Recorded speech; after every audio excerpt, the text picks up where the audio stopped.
बर'ल मुलुगसोलोंसालियाव advance Christmas celebration 2022 गाजा गोमजायै फालिदों। क'क्राझार सहरनि देबरगावआव थानाय बर'ल मुलुगसोलोंसालिनि खृष्टियान फरायसानि बानजायनायाव आगु बर'दिन सानखौ बर'ल मुलुगसोलोंसालिनि गेलेग्रा फोथाराव गाजा गोमजायै फालिदों। बे हाबाफारि NBBCAनि लोगो आफादगिरि प्रान्जल दैमारिया गाहाय आलासि महरै नुजाथिना इसोरनि गाहाम रावखौ This is a faithful saying of whom I am chief 1 Timothy 1:15 नि आयदानि सायाव लानानै जिसु ख्रिस्टनि जोनोम साननि सोमोन्दै गुवारै मिथिहोयो।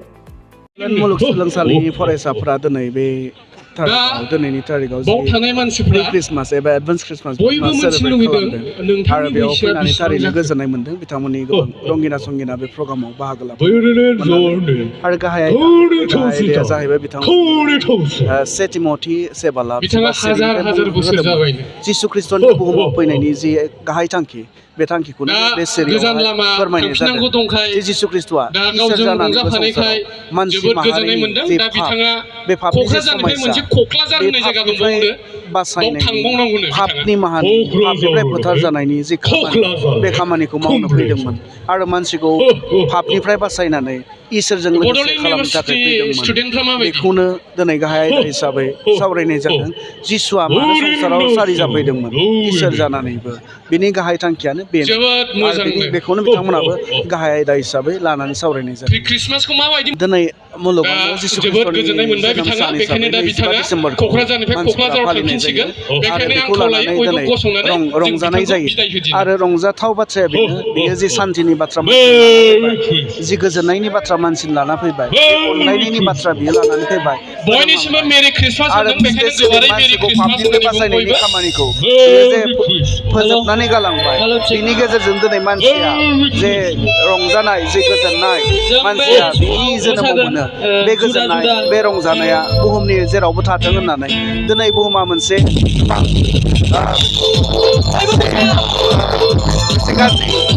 समावहाय दङ अनलायनाय गोरोबलायनाय मानसिनियाव रंजानाय आरो आफादारि बे बर'नि समाव बे रंजानाय बे गोजोननाया फैगोन आरो बर' फैबाय थानाय बर'दिना जों बयनिबो लागै खुलुमनाय जासिहरनाय थाबाय। दिनै जोंनि बे हाबाफारिसिम नोंथांमोना दिनै खौरां लाफैनायनि थाखाय। दा जोंहा बेवहाय जोङो माखासे प्रग्रामफोरखौ जों बानायनाय जादों। जों गिबियावनो जोङो केक काटिं खालामदों। केक काटिं जोङो क्रिसमासनि मेसेज लादों आरो बे हाबाफारियाव जोंहा गुबुन सारमोन, जोंनि BTCनि जइन्ट सेक्रेटारि सारमोन आरो गुबुन प्रफेसर आरो गुबुन जायगानि लिडार्सफोर आरो चार्च लिडारफोर आरो समाज सिबियारि बिथां सारमोना जोंनि बे हाबाफारियाव बाहागो लाफैदों आरो मेहेरगोनाङै खालामफैनाय जादों। कालचारेल आयदाफोर लादों नामा? जोङो स्पेसियेलि कालचारेल आयदाखौ जोङो लानाय जायाखै। अब्लाबो जोंहा मेथाइ खननाय आरो मोसानायाव जोंहा कालचारेल जोङो मोसानाय मेथाइ खननायखौ जोङो लानाय जादों। बेजों लोगोसे जोंहा प्रग्राम जोबनायनि उनाव दा दसेनि उनावनो जोंहा बनफायार हाबाफारिखौ लादों। बेवहाय जोंहा बर'नि जायखौ जोङो कालचार हारिमुनि सुरजों मेथाइफोरखौ जोङो खननानै मोसानाय जायो। गावनि खुगा मेथाइ, बे मेथाइखौ जोङो खननाय जागोन आरो बेवहाय जों मोसानाय जागोन। बे जाबाय जोंनि हारिमुनि मोनसे नेरसोन आरो दिन्थिसिन होननानै जोङो खृष्टान जोहोलाव सिख्ला आरो खृष्टान लाइमोनफोरा बेखौ जोङो साननानै आरो गनायनानै लायो। साफ्रोमखौबो जोंनि बे प्रि क्रिसमास सेलिब्रेशन कमिटिनि जानानै बरायनानै लाबाय। नोंथांमोनखौ साबायखर बावदों जे जोंनि प्रि क्रिसमास सेलिब्रेशन खालामनायखौ जे जोंनि लागै खबर लाफैदों आरो जोंखौ नायफैदों। नोंथांमोनखौ साबायखर बावदों। आं गिबियैनो जोंनि बे बर'ल इउनिभारसिटिनि बे भाइस चेन्सेलर सार आरो जोंनिनो रेजिस्ट्रार सार आं बिथांमोनखौ फार्स्टआव आं सेथियै साबायखर बावो। मानोना बिथांमोना जुदि जोंखौ पारमिसन होआमोनब्ला दिनै जोङो बे प्रग्रामखौ जों खुंफुंनो हानाय नङामोन बा दिनै जोङो बेयाव जाफुंहोनो हानाय नङामोन। बेनिखायनो आं बिथांमोनखौ गोख्रोङै बा सेथियै आं साबायखर बावदों। आरो बिनि उनाव बे प्रग्रामखौ जाफुंहोनो गोबां जोंनि लकेल चार्च, लकेल मेम्बार्स, खृष्टियान मेम्बार्सफोरा दिनै जोंखौ सापर्ट खालामदों फाइनान्सियेलि। आं बिथांमोनखौबो साफ्रोमखौबो आं साबायखर बावनाय थाबाय। बिथांमोना जोंखौ अनबाय, जोंखौ सापर्ट खालामबाय। बिनि थाखाय आङो बे कमिटिनि जानानै प्रेसिडेन्ट जानानै आं बिथांमोनखौ साबायखर बावदों। दिनै जों बेयाव प्रि क्रिसमास खुंनायनि गुबै जाहोनानो जाबाय दिनै जोङो बेयाव आलासि महरै जों बेयाव फरायनो थाफैदों। दिनै जोङो गुबुन जायगानिफ्राय फैनानै जों बेयाव फरायफैदों। सोरबाया बिदिनो उदालगुरिनिफ्राय, बाक्सानिफ्राय, चिरांनिफ्राय बा तामुलपुरनिफ्राय बा गुबुन जायगानिफ्राय गहपुरफोरनिफ्राय फरायनो थाफैदों। जोङो प्रि क्रिसमासखौ एक्सुवेलि जोङो 25 डिसेम्बरावसो जोङो सेलिब्रेशन खालामो।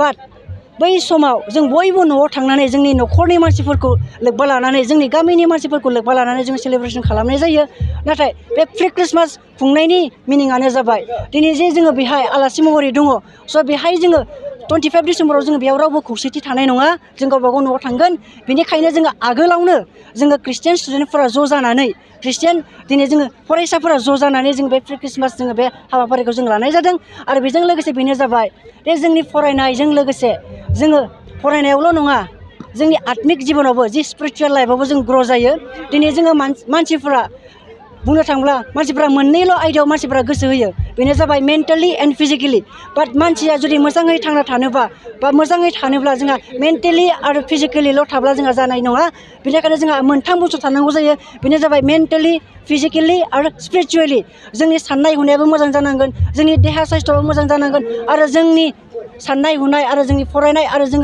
जोंनि गोसोनि आखल आखुआबो जोंहा मोजां जानांगोन स' आं बेखौनो बुंनो लादों जाहाथे जोङो बे मोनथाम आखलखौ जों जेब्लायबो जों फरायनायजों लोगोसे जों दालांनो हायो बेनि थाखाय जों बे प्रग्रामखौ लानाय जादों आरो जेब्लायबो जोंनि जिखुनु जोङो एक्टिभिटिस खालामा मानो फरायनायावनो जा बा जों खामानि मावनायावनो जा जेब्लायबो जोङो नैबे गोथां इसोरखौ जोङो गोसोआव लानानै बा सिगाङै जायगा होनानै जोङो खामानिखौ मावलांगोन। नोंथाङा सानाय सुनाय बेरामनि जेंनायाव गोग्लैदों नामा? जुदि नोंथाङा सानाय सुनाय दंब्ला जिंगासिनांगौ गैया। चिरां जिल्लानि बेंटल गेट साफागुरियाव दायो एसआइ निउर' थेरापि सेन्टार दंसै। बे थेरापि सेन्टाराव नोंथाङा गोरलैयैनो देहानि सानाय सुनायखौ फाहामथाय लानो हागोन। बे आथिं सानायानो जाग्रोदों ओमफ्राय जानाया एसे सिगांनिफ्रायनो जाखादों ओमफ्राय बिदिनो गुबुन गुबुन मुलि जाबाबायदों ओमफ्राय हामाखै दिनैनि ट्रिटमेन्टआ आङो एसे मोजां मोनसिनबाय। जेरै सिं सानाय आफादावरि सानाय मोदोम जरा सानाय